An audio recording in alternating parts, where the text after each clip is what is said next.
झारखंड में विधानसभा चुनाव से पहले बीजेपी ने नई रणनीति पर काम शुरू कर दिया है। बीजेपी अब राज्य की 50% से अधिक ओबीसी और करीब 14% दलितों को साधने की रणनीति बना रही है। झारखंड में बीजेपी ने बड़े ओबीसी चेहरे और मध्य प्रदेश के पूर्व सीएम शिवराज सिंह को चुनाव प्रभारी बनाया है। चौहान ने राज्य के ओबीसी और दलित कार्यकर्ताओं के घर जाकर भोजन किया, जिसका सीधा संदेश राज्य के दलित और ओबीसी वोटरों में गया।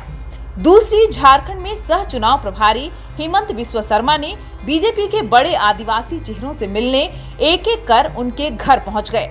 इस बार बीजेपी की तैयारी राज्य के बीजेपी के बड़े आदिवासी नेताओं को विधानसभा के चुनावी मैदान में उतारने की है, ताकि आदिवासी वोटरों में पैठ बनाई जा सके।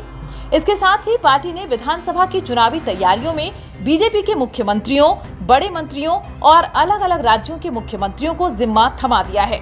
मसलन ओडिशा से सटे झारखंड के कोल्हान क्षेत्र में हो आदिवासियों के बीच ओडिशा के मुख्यमंत्री मोहन मांझी को प्रचार का जिम्मा सौंपा गया है। साथ ही संथाल परगना में भी मोहन मांझी संथाल आदिवासियों को भी साधेंगे। मोहन मांझी खुद संथाल आदिवासी हैं। संथाल परगना में 18 और कोल्हान क्षेत्र में 14 विधानसभा की सीटें हैं। छत्तीसगढ़ से सटे क्षेत्रों और दक्षिणी छोटानागपुर के इलाकों के आदिवासियों को साधने की जिम्मेदारी छत्तीसगढ़ के सीएम विष्णुदेव साय को दी गई है।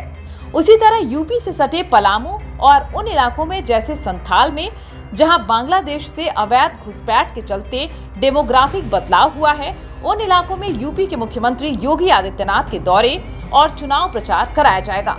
बीजेपी को लगता है कि हेमंत सोरेन जेल से राजनीतिक तौर पर और मजबूत होकर लौटे हैं। उनके साथ आदिवासियों की सहानुभूति भी है। ऐसे में बीजेपी झारखंड की चुनावी तैयारियों में कोई कोर कसर नहीं छोड़ना चाहती।